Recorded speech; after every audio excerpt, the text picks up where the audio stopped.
Well, again, good afternoon, everybody. Delight to be with you, even though I'm coming here at a difficult time in our country's life, difficult time in the culture. Just think here in Minneapolis, the summer began with the terrible political assassinations of Speaker Hortman and her husband, and of Representative Hoffman's shooting of him and his wife. And I met both of them last March when I was here with Archbishop Hebda for our visits. Then, of course, the summer ended with something perhaps even more horrific, the shooting of those two kids in Annunciation School, the traumatizing of how many hundreds more. We witnessed just recently the murder seemingly in cold blood of that young Ukrainian woman in Charlotte. And then, of course, last week, the murder of Charlie Kirk, which has convulsed the country. A lot of people wondering, what's happening to us? I want to focus a bit on Charlie's murder. I knew him a little bit, admired him, and have been watching this convulsion in our country. What's causing it? Well, you say the death of this young man at 31, leaving behind a young wife and kids, sure, of course. But I'm quite convinced there's more to it than that. I think what it is in his murder, we felt shaking something fundamental in our society. And the giveaway is the fact that he died with a microphone in his hand. What I mean is not a gun in his hand, not a knife in his hand, not a grenade in his hand, but with an instrument of communication in his hand. In witnessing that, whether consciously or not, I think we understand something fundamental is endangered. You know, watch him in action. A lot of people are opining about Charlie Kirk. Watch him, YouTube, there's thousands of videos. He liked to go to campuses, fairly hostile places to people with a conservative mindset. But he'd go there and he would express his point of view. And then he had him a microphone and he'd say, come on up and argue with me. Come up and debate with me. Prove me wrong. And that's exactly what he was doing the day he died. He was speaking with someone more liberally minded, and in the very act of doing that, he was murdered. This unnerves us, and it should unnerve us, because something in our Western civilization is threatened thereby. I think Charlie Kirk was standing in a very venerable tradition. Go all the way back to the man who in some ways is the founder of the Western intellectual tradition, Socrates. Socrates rarely gave lectures or speeches. What he did is he went in the streets and byways of Athens and he encountered mostly young people and he would ask them questions. Then he would question the answers they gave him. He would probe and he would push and cajole and he'd ask people to draw out the implications of what they believed. And in this lively back and forth, he felt he was coming closer to the truth. His greatest disciple, Plato, gave us in his famous dialogues just a kind of literary version of these Socratic conversations. Aristotle, Plato's greatest disciple, had a school called peripatetic because people walked around together, conversing, and in the conversation they came closer, they thought, to the truth. Draw a straight line from Socrates, Plato, and Aristotle all the way to Oxford and Cambridge, where the principal method of teaching is not the lecture, but the conversation between tutor and pupil. That's the Athens side, if you want. The other great formative influence on our Western culture, the Jerusalem side. We can find much the same thing. If you're in a Jewish context and you're seeking truth, you don't listen to lectures so much, but rather two interlocutors sit across from each other, with the scripture or the Talmud in between. And they argue and debate and they question, they cajole, they criticize. And they attend to conversations from long ago where people centuries before were doing exactly the same thing. In the lively give and take, they come closer to the truth. My intellectual hero, St. Thomas Aquinas, represents a Christian version of this. Thomas, the greatest of the masters of the medieval university system, rarely lectured. Rather, he engaged in what they called questiones disputate, disputed questions, where a master like Aquinas would propose a topic And then he'd hear objections from the floor. And keep in mind, in the Paris of the 13th century, his interlocutors probably were kids in their teens and 20s. And they'd raise objections, then Thomas would give his answer, then respond to the objections. When we read the texts of Aquinas, they can seem rather dryly scholastic, but we have to see behind them this very lively dialogue discourse. Well, both Athens and Jerusalem contributed, it seems to me, to our founding fathers in the 18th century, who gave us precisely a political ethos based upon lively public exchange, debate, conversation, all predicated upon freedom of speech. It's very deep in the Western consciousness that kind of public discourse is a good thing.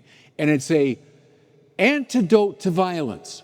Something I love that Charlie Kirk used to say, he'd be challenged by a kid who would say, "What are you doing here on campus? Why are you here?" He would say, when people stop talking to each other, bad things happen. When people in a relationship stop talking, divorce happens. When a society stops talking, civil war happens. Quite right, it seems to me. And that stretches right back to Socrates and provides a foundation for our society. Let me take a further step. What are the assumptions behind this conversational model of truth? Two, it seems to me. First of all, a profound respect for the dignity of the individual human being. Look, if I don't have that respect for the dignity of the individual and I want to find consensus in my society, all I got to do is seize power and then imprison, torture, or at the limit, kill my opponents. You think that's a wildly unrealistic scenario? Think again. In my lifetime, certainly in the lifetime of my parents, this was practiced on a massive scale all over the world. When you stop believing in the dignity of the individual, violence takes the place of real conversation. The second great assumption, I think, is some sense of shared context of meaning. What I mean are values, both epistemic and moral, that condition the conversation. If we agree on this fundamental context, then we can have a real argument. I can say, no, you're not honoring it sufficiently, or no, you're not seeing the right implication, or no, you're now in contradiction to it. But if we don't share that common view, it's a bit like kids going to play baseball and each one making up their rules. So when I hit the ball, I can run directly to second base. Well, then baseball ceases to exist, and what ensues is bickering and violence. Respect for the dignity of the individual and a sense of a shared context of meaning. Let me take one more step. Where do those come from? I'm proud, happy to proclaim it in this very beautiful and sacred place. It comes from a belief in God.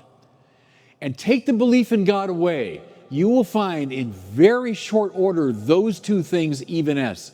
And when they evanesce, our conversation devolves into violence.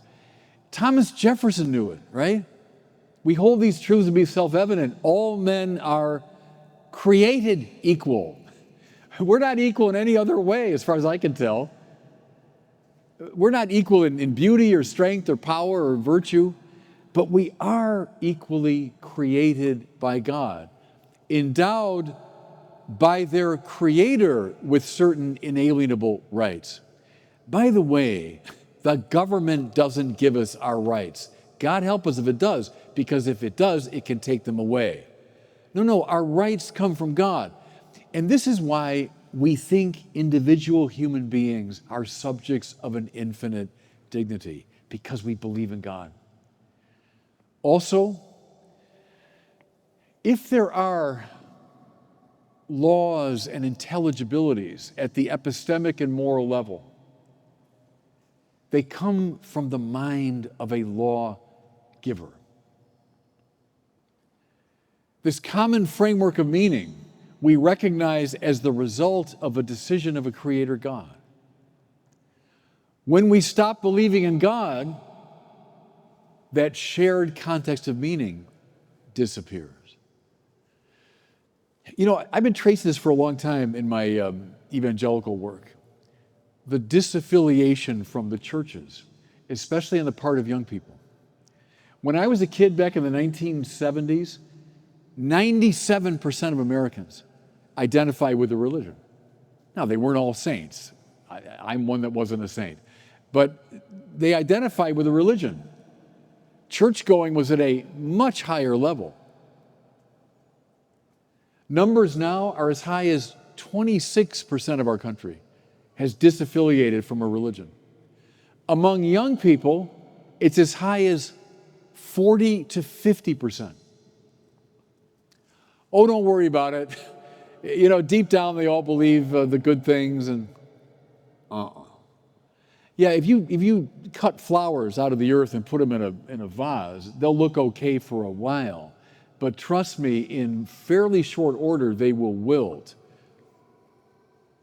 If you cut the values that we believe in out of their source in God, maybe for a time they'll exist in the society.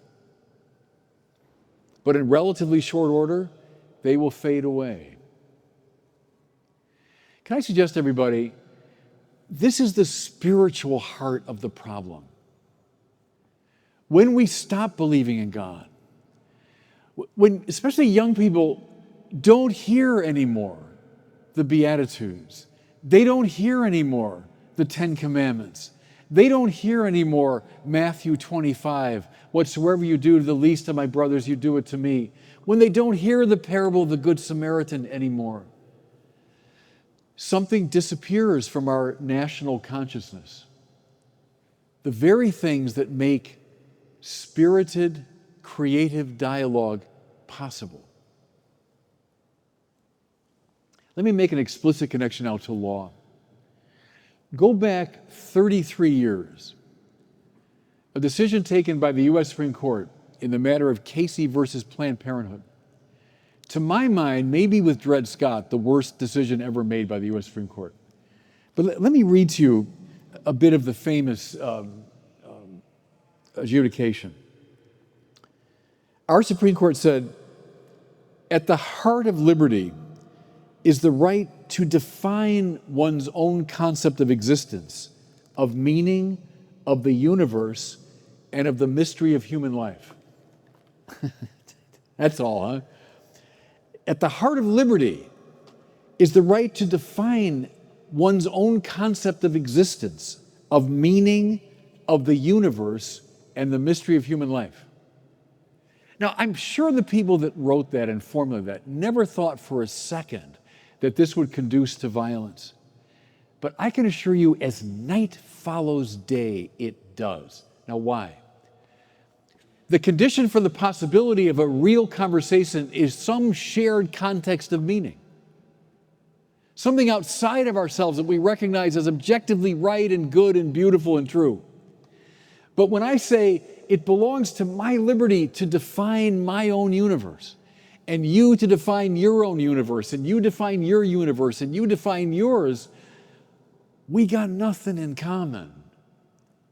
We can't really have a public conversation. And what happens, therefore, when we disagree? Violence.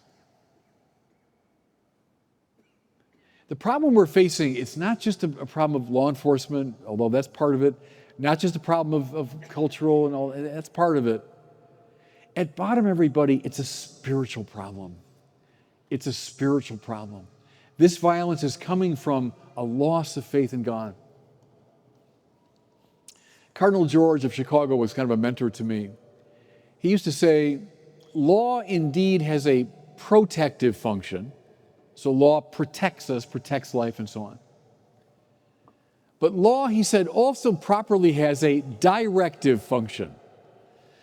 Because the law teaches us what we ought to desire and what we ought not to desire. Law is meant to direct the will toward the good and away from evil. When law becomes simply a matter of defending individual prerogatives. It's lost its way. Can I suggest to all of you here gathered for this Mass, in this holy place, recovering the moral and high spiritual purpose of the law in helping to reform a society in which something like spirited conversation can take place.